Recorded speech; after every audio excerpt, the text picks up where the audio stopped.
Hi everybody, how you guys doing? How was your week? I hope you had a good one. We are actually having some sunshine today, which is super awesome. I've already had all my windows open to let the fresh air in a little, and I watch out. It's very cold, but it's sunny, and all the little green bits are starting to slowly come out. So it's starting to get a bit greener behind the house, and it's just giving me spring vibes. So, anyway, you're here. I'm glad. That means you either are looking forward to seeing how this progresses, or you're working along, which is even better. So let's get going, I guess. So we're here now. All of our bits are sewn together. We took all the paper out of the back. How I do it is I give it a good press, then I take the papers out, and then I give it another press because it just all behaves a little better, especially with all these little flags to be pressed. It's nice to I like it to press it first with all the papers still in it, because I don't know, it just gives me the illusion of being in control a little more. So, and if you see, I pressed all these little flags apart so that it's as flat as humanly possible. You want this really, really flat. Let me just put this a little closer so you can see. Okay, you want this really, really flat, and then you will get a backing, which means it's the fabric that is going to be all the way in the back of your quilted piece. I just used some cotton muslin. You can really use any kind of cotton, something printed. It's kind of sad to use something printed here because it's going to just be on the inside of the pillow. So, you know, muslin is fine for this. If you wanted to make this into a little quilt or a table runner, then maybe you want something printed that works with your front side, but you know, this is just fine. And you also need some batting. I have decided not to put batting in mine, but I have cut some anyway just for demonstration purposes. So you would cut your batting the same size as your backing, okay? And both of those pieces need to be about an inch larger than your quilted piece all the way around, because when you quilt there will be some uptake, and it's just nice to have, you know, a little bit of room around here and not having to worry, will my last few stitches actually, you know, have some room for the fabric to go in. So again, an inch wider than your to be quilted piece for your batting and your backing. I usually like to use flannel because I don't really like them too lofty, but you can absolutely use quilt batting for this. It comes in different thicknesses, so you need to figure out how much loft you want. You can get the really, you know, lofty one, and then these will kind of look like little pillows if you quilt all around it, which is kind of cute, I think. I personally, I hand quilt, so I'm not super fond of the really thick quilt batting. Plus, for my quilts that I put on my bed, I don't like it too warm. So the flannel is just the perfect in between, to make it nice and warm and give it a bit of a, you know, weight, but not make it too, if that makes any sense. So you have your quilt, your top, your batting, and your backing. That would be your 3 layers that you have when you do this. I like to put them all together, and I iron my backing, my batting, and my top, and then I like to put them all together and iron over the top again, just to make them nice and smooth and lay all flat and nice together. Okay, when you put them together, make sure that you don't have any folds, like, you know, you don't want your quilt backing under the batting and everything to lay like this, and then when you quilt through it, you figure out, oh, this is no good. So you need to make sure that it's all really nice and flat. And then you put your top over it. Make sure that this is nice and flat. There we go. Center it a little. Make sure it's nice and flat all over. And again, I usually iron over this one more time. Actually, I'm gonna go do this really quickly. I'll be right back, okay? Right, here we are. So all nice and ironed and nice and flat and together. There are no wrinkles or anything anywhere. Okay, now we have to baste the top to the under layer. So this is what's called the quilt sandwich, because you have the top and usually your batting and then the backing. Okay, so we have this here and we need to baste these 3 layers together so that they don't move around while we're quilting them together. You can do this a couple of different ways. You can machine baste it, basically. You take your machine out, you put it to a larger stitch, because it's easier to take that back out in the end. Put it to a larger stitch and then just baste it all together, all 3 layers. You just sew over it a couple of times in, one direction. You could go this way if you were so inclined, but you just want these 3 layers to be together and not move around on you.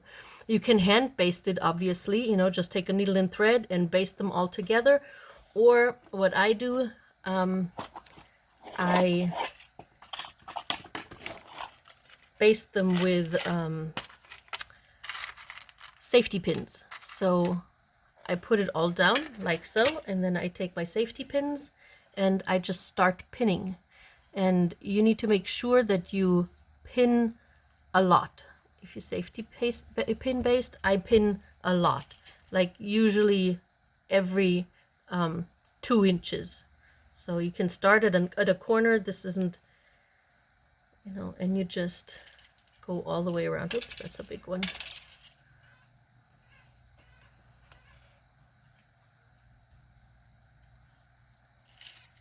And you just start pinning all of this down. And again, I make sure that every 2 inches at least there's a pin, if not more. Okay, so right now I'm going in every other one of these. Just like so. And I just pin those down. No magic or anything to it. And it goes fast and it's really kind of nice. So I'm just gonna do this really quickly and then I'll be right back, okay? Just give me a second. Right, so I have it all pinned down. Make sure when you pin, you have your, especially like there in the middle where, you can't really get to it. Don't pick it up. Make sure you have it somewhere where you can't pin into anything so that you can put your pin in. Like I have it on this glass plate. So you can put your pin in and slide it through and then up. So you don't have to lift the whole thing up, okay? Because it runs the risk that you get wrinkles on the bottom. So it's all pinned. When you pin it, make sure, absolutely sure, that it goes all the way down to the bottom through all the layers. You would have 3 layers, so you need to have them pinned through all 3 layers, okay? So now we are here.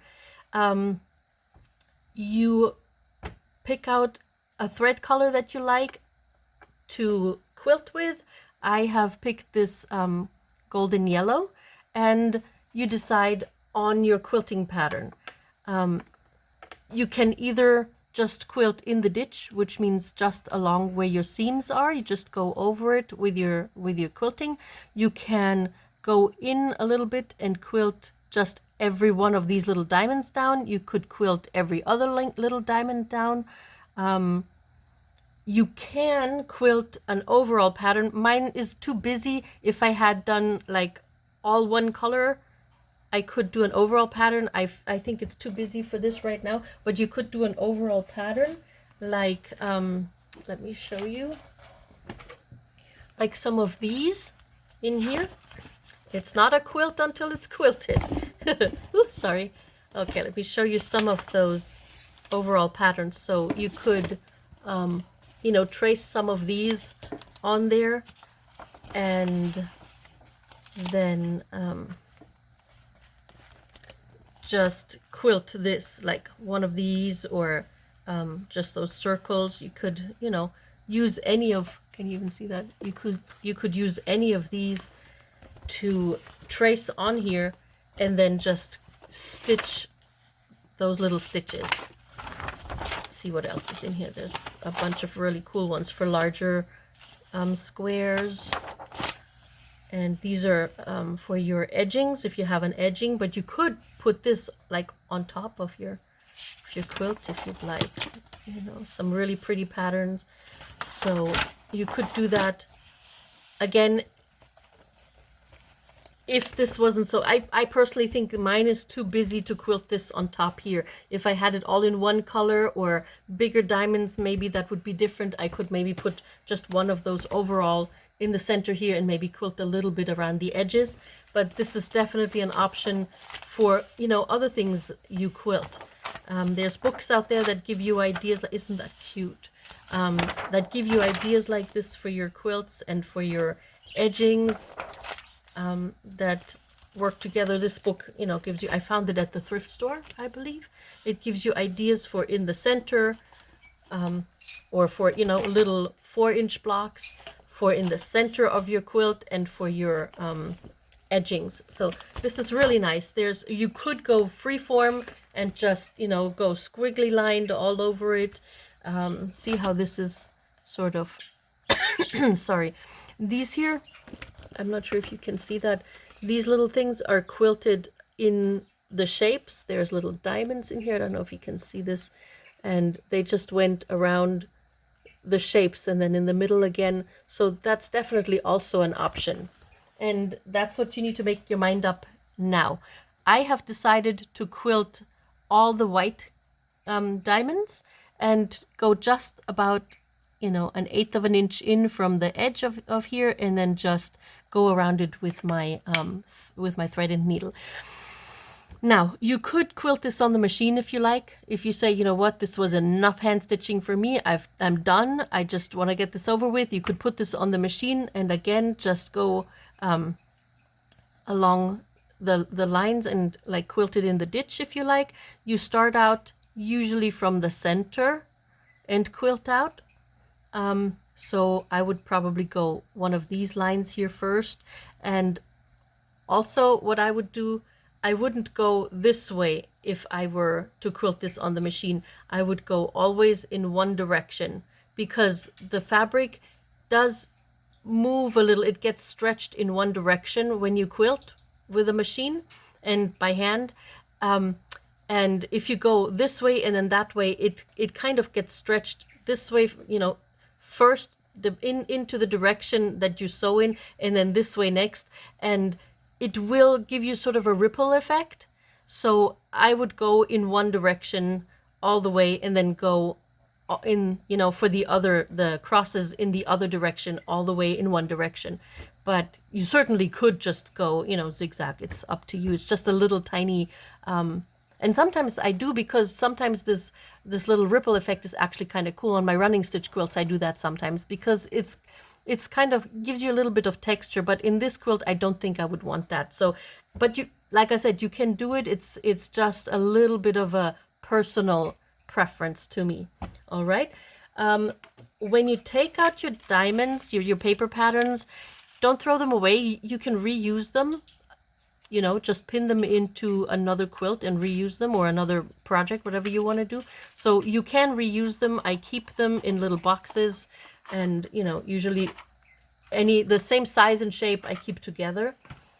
For the quilting, you can get thread. Coats and Clarks makes a hand quilting thread that is very good. Any good cotton thread will do. Okay, I use cotton thread, or if you want to go, you know, bougie, you can go linen threads.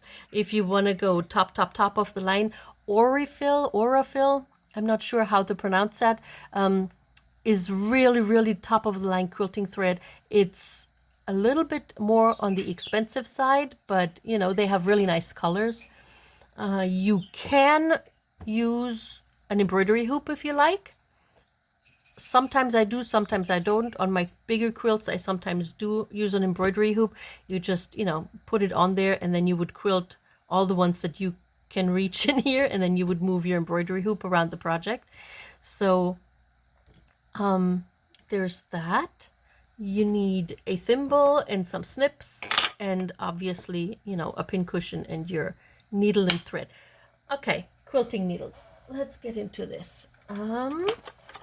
Usually people, I have all my needles in here. Usually people use the in-betweens. I have a whole bunch here that were I don't even know where half of those came from. So these would be 8 in-betweens. The 8 is the size of the needle hole, of the eye of the needle, okay? And in-betweens, let me open this. I don't have any other than these because I don't use the in-betweens. I use pretty much whatever needle I can find. Oh, come on, open up. Where? Here. Nope, yes, here. So you would open this up, and so this, ladies and gentlemen, is an in-between, and see how short they are.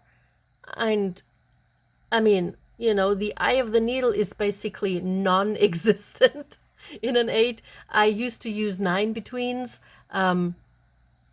They're not very much longer. They just have a little bit bigger eye in the needle. Not my favorite.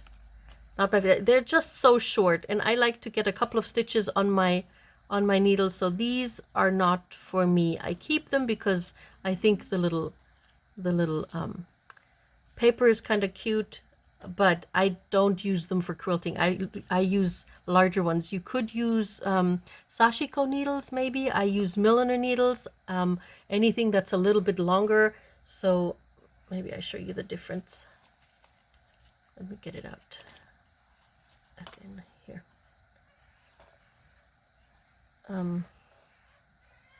There we go. Definitely try out and see which one works better for you. I mean, a lot of people use these. Actually, pretty much every... No, I don't even know. Some of the quilters I know may use different needles, but this is what everybody tells you to use, and try them out. Again, I've used them. I'm not crazy about the size. I even bought the expensive tulip noodles because needles because I figured maybe, you know, get the good quality, but this is what I use, not these. So, but it's again, try it out to see what size needle fits for you and the way you work. Okay, just because people tell you this is what you need to use doesn't mean that's what you need to use. Okay, I show you. These are my milliner needles, and they are really nice and long. You can get a bunch of stitches on here. There are they're not quite as expensive as the sashiko needles, so, but just about the same size. I like these. These work for the way I work. Try around a little, see which needles work for you, okay? Right, so that's that. We've talked about this. Oops. Let me put this back in here. And, oh, great. And then we can get started on the actual quilting. So let's put the quilting hoop, the embroidery hoop in so you can see how that works. I'm just going to pop this in and then I'll be back, okay? Just give me a second. Right, so I have my quilting in the hoop, and depending on what size quilt you're working on, obviously there are bigger hoops than this out there. I have a couple, but for this, a small embroidery hoop will do. Again, you don't need the embroidery hoop. So you grab your needle and thread, and you make a small knot in the end. My thread is waxed again to help with the knotting up. Right. So at first we're gonna start going in here. We pick one of these, and what we're gonna do is let me get you closer. There you go. So let's start with this one. I would start by going into actually this diamond here and try to get your needle in between the fabrics. So I want to start quilting on this diamond, and I got my needle into the one adjacent to it and just went in between the fabrics. My needle, here's my sewing needle. my sewing needle did not go through the fabric on the back, okay? It just went through the front, the top, the quilt top, and then possibly if you have a batting, you go through the batting, okay? And then you pull your thread, you pull it, and that's why a small knot is important. You don't want it too big because you're going to pop the thread under the knot under your fabric here so that you won't be able to see it. See how it's, oh, I made the tail a little too long, but, and then the knot is gone. It's stuck in here. You have it in your batting or, you know, just in between your fabrics, and you won't see it on the back and you won't see it on the front, okay? And it just, sometimes you actually hear it pop when you pull on it. It's, some fabrics are a little denser and you really have to give it a good tug. Don't be afraid, it'll go through, okay? And then all you do is I have my fingers under here where I'm actually going to quilt. So here's my finger underneath, and then I just start going through it about 1/8 of an inch in from the edge, and you just start making little stitches like so. You put a couple on your needle, just like so. Kind of make sure that the distance from the edge stays the same. And I know a lot of people are on about between 16 and 20 stitches to the inch and all that.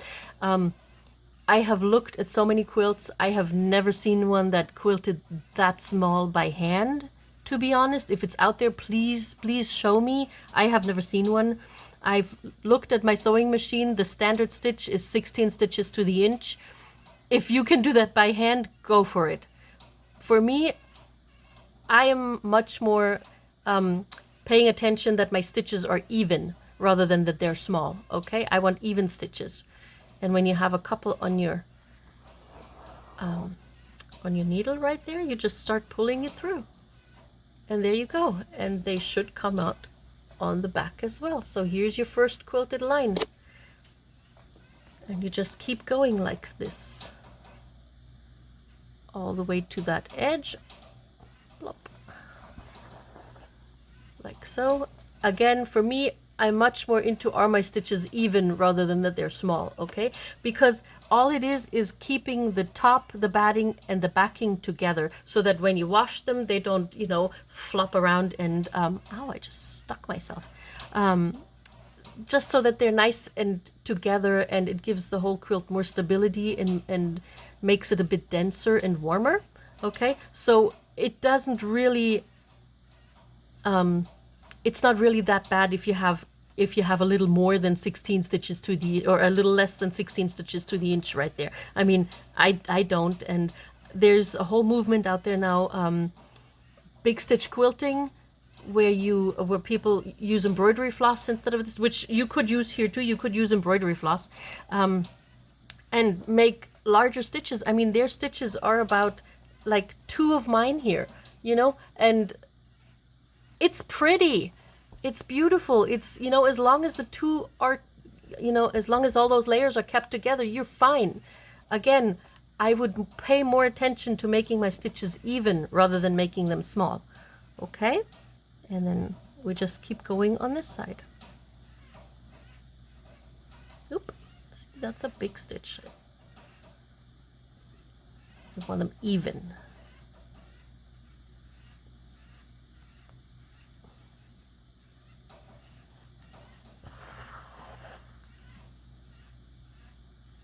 And again, use the needle that feels best for you in your hands, and kind of make sure that, you know, the distance from the next square is even. That's really more important than tiny, tiny stitches, to me. I mean, if you want to go for the really tiny stitches, by all means, try for it. See how small you can go.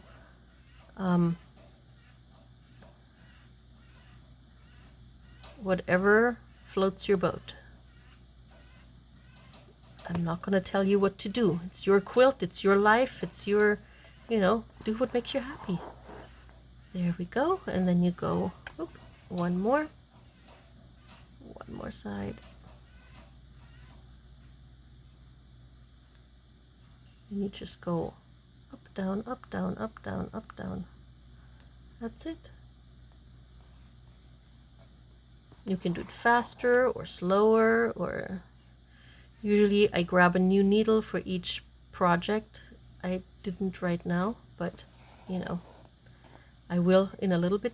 When you get here to the end, I usually don't go down. I just try to go in between all my layers again and go into the next diamond, which would be this one here. So, like so. That way I don't have to tie off my thread.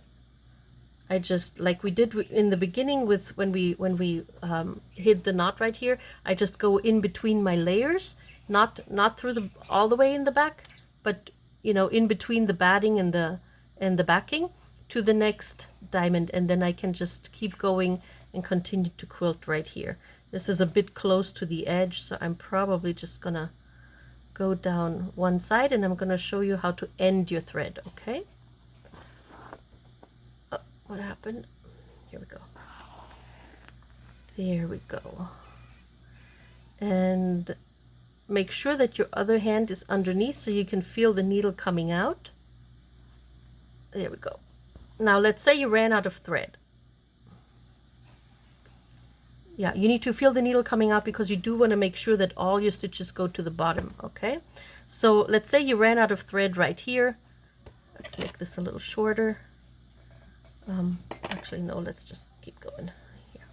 So you would make almost like you wanted to make a French knot. I just wrapped my thread around my needle 2 or 3 times, and then I hold the thread right here and I pull the needle through, like so.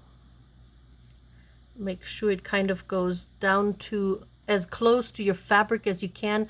Mine is a little bit far away right there, so usually I would try to get it a little closer. And then you just push your needle in where the next, as far as the next stitch would go, and you go again between the layers. Okay, you go between the layers, you make sure that it does not come out on the other side, your needle, and you pop it out like so.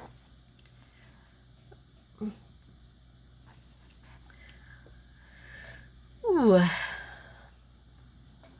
The good part about safety pin basting is that, you know, it's done fast and you don't have to do it by hand. I mean, you know, all the basting, but the bad part is that your thread does get caught. So here's my knot, and all I'm going to do is just, this one ripped. Okay, that was not good. Usually you just pull on it until it goes all the way, until it pops under here. I think I have it too close to the seam, until it pops under there, and then you wouldn't see it there. So what I'm gonna do is pick up my needle and just pull this back. It did go through this. See, it did go through here, but not any further. So what I'm gonna do is rip this back a little and then knot it again.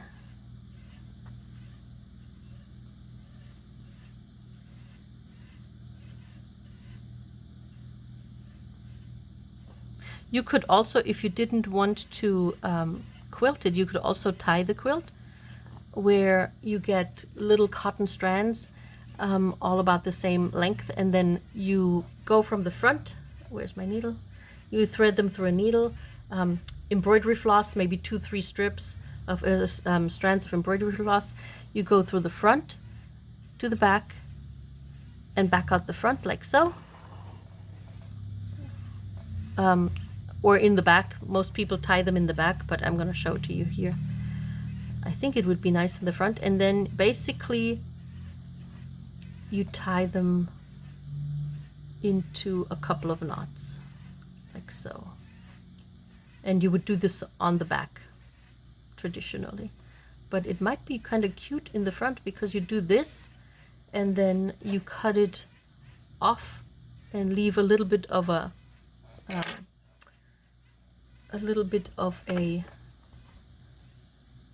you know, like little antennas hanging. And I think that might be really cute on the front if you know, had those little fuzzy things every so often. So that's an option. Let me take this off. Okay, let's do one more diamond. I should really tie this off. I'm going to tie this off really quickly. I'll be right back. So I figured I'd show you one more time. So here's my needle. I have threaded it. There is the tiny, tiny little knot, if you can see it. And I just went through the top layer, and if you have it, the batting, and you just keep going a whiles away and pull that through until the the knot pops through, and then you would just cut this bit here. So this, I made the stitch a little bit large by accident, but I can definitely just pull it back out and make it a little shorter. And then you would cut this thread here and just thread out your new one, pop the knot underneath here again, and start quilting. Okay, we'll do a couple more diamonds. I'm gonna do some diamonds over here so to show you how that's done again. My needle. Still wearing my old glasses. I'm working on getting the new ones replaced. They're just, I don't know why they don't work. I don't know why they don't work. Okay, don't make your knots too big for this now so that they actually go through. And you don't want them too small either so that they just, you know. All right, let's start over here. So you would just go in and make sure that you're in between your layers and not all the way through. With your finger back here, you can feel it. And oh, let's start here on this one. So you go where you start on your diamond, and you pull your knot through. Ah, I made it not big enough. There we go. And when you have batting in there, it tends to grab it a little better than just one layer. So again, in between your layers, you come out here. Here we go. And then you pop your knot in. There we go.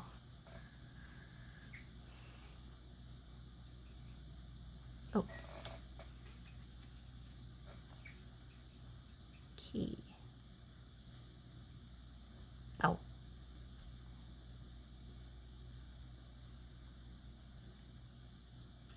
Of course, we have a word in German when it doesn't work when you want to show something. It's the Vorführeffekt, which means the demonstration phenomenon, basically.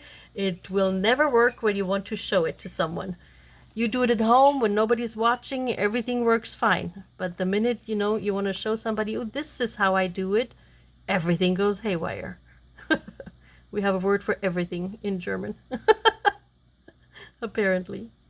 So, Vorführeffekt is the word for when it doesn't work out when you want to demonstrate something in a class, or, you know.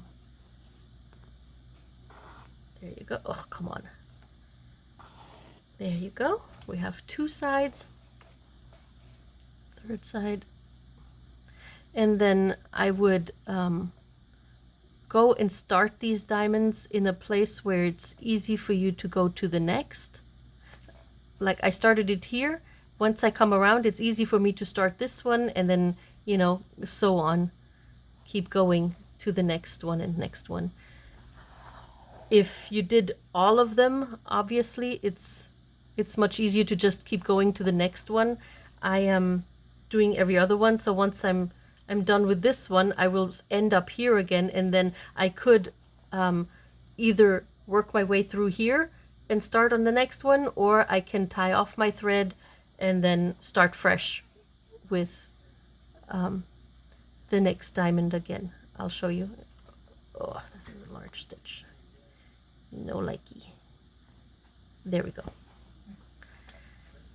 And again, I think it's much more important to have even stitches rather than really, really small ones. Okay. And this is really small. I'm not crazy about using the hoop for this, so I'm going to take it off in just a second.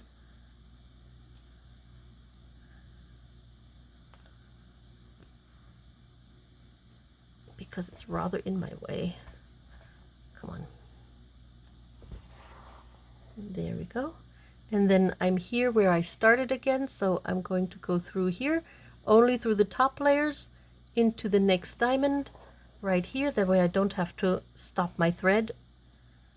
And just keep going.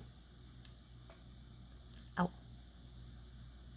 You can put another thimble on your bottom finger here, so that you don't constantly poke yourself with the needle going through.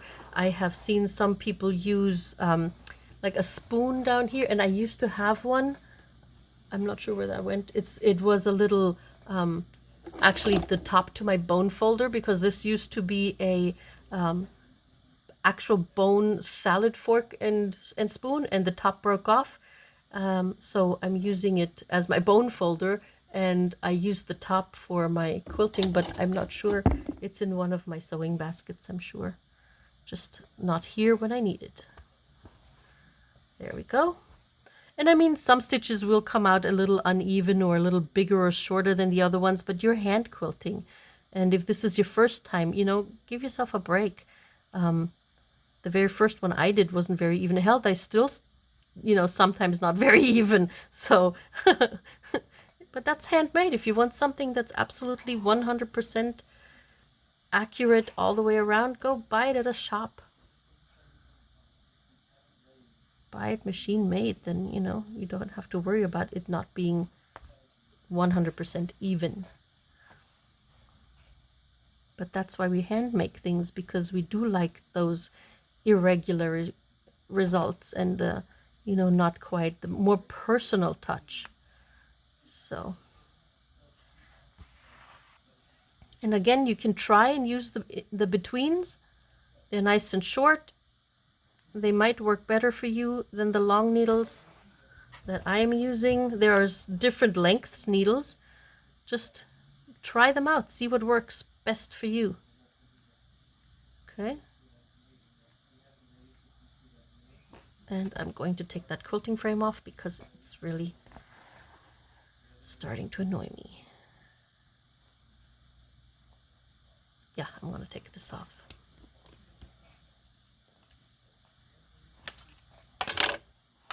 There we go. Right, because now I can hold it differently. There we go, a little knot. Let's do this.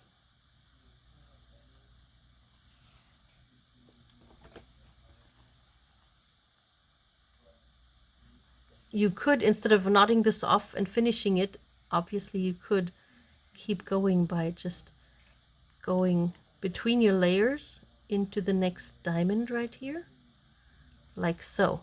And see, it's not, you can't see it in the back because you just go through the layers. Let's do that. My very first hexagon quilt, I tied off my thread after every single hexagon because I was not, well, I didn't know yet, you know, I learned. So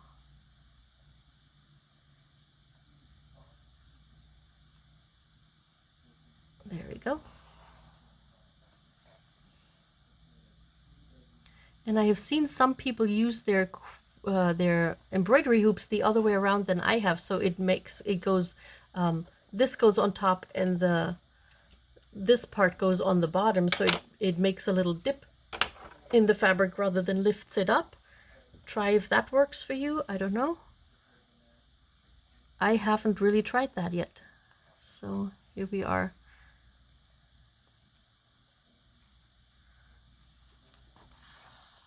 There we go.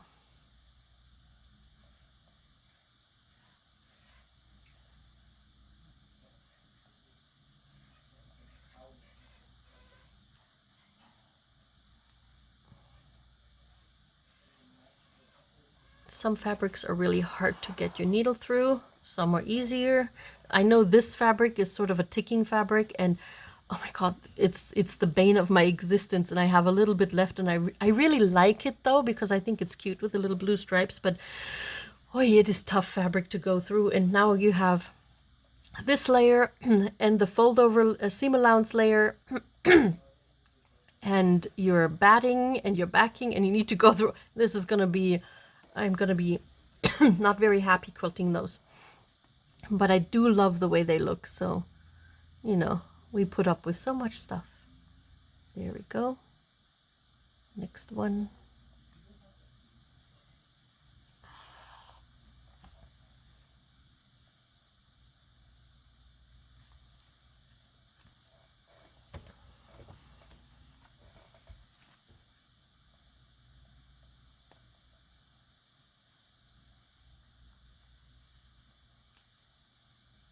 And again, if you have to make the stitches a little larger, that's fine. You know, it's okay. Nobody's going to sit there with a ruler measuring your stitches. I know I won't. Because, you see, not all of mine are always the same size. Here I have some really tiny ones, and then there's a rather large one, and this one is going to be rather large because I'm not ripping it back. And I'm just going to finish this later. So, yeah, it's, you know, here's another large one. It's fine. Just concentrate on making them as even and as straight. Look, this isn't even a straight line. I mean, goodness. Just concentrate on making them as even as you can. If you need to, you can use fabric chalk or, you know, a fabric pencil, a fabric marker, and just make yourself lines here so that you can stitch on the line, and that might make it really straight if you use a ruler to make those lines for you. Whatever helps, you know, just go try it. So here we are. We quilt all these down. I am going to do all my white ones all the way across. You start from the middle and you sort of go out like this. And you can remove the safety pins as you go. If you machine basted or hand basted it, then, you know, leave the basting in until you're all the way done. Then cut all the basting threads and pull them out. And next time, when all this is done, we'll talk about how we finish the pillow. Oop, let me zoom out a little. We talk about how we finish the pillow. Do look online and look at the library. They probably have quilting books where quilting patterns are in. So have a look there. You transfer them onto your fabric. If you made them all in one color, you transfer them onto your fabric. How you would transfer an embroidery pattern on, and, you know, then you just quilt after the lines that it makes, and that can be really, really beautiful. Personally, for me, mine is a little bit too busy already to make a big, you know, design on it, but so I have chosen this. You figure out how you want to do it. Want to quilt in the ditch, or want to just do it like I did? Want to do every single one, or just every other one, or, you know, do all the blue rows, or, you know, do every other row? That would be fine too. If you wanted to leave, that's a bit large of a gap, but you could do every other row, you know. So it's up to you. Figure it out. Have some fun. Show me what you do. I really, really, really would like to see it. I'm on Instagram. I'm sidewalk.pirate. So if you post it there, please do show me. Tag me. I would love to see it. Again, a week. I hope we all get it done. Okay, so let's work. And well, I'm going to certainly have to get it done in a week, because then I show you how to finish your pillow. But let's see how far we can get. Okay, have fun doing this. This is almost my favorite. Well, actually, I don't know. All these parts are my favorites. I like the basting and I like the quilting, and I just like doing it, I guess. Anyway, I'll talk to you again in about a week when I have this finished, okay? Bye. Oh, did you see I bought fabric for a new quilt? I did a community post, so if you want to go see it, go look there. And that's going to be the next big girl project, because that's going to be a baby quilt, okay? If you want to see more of that project and see updates on that project, just let me know in the comments. All right? See you then. Bye. Have a good week.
Hey, Radish.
Go on. Good girl.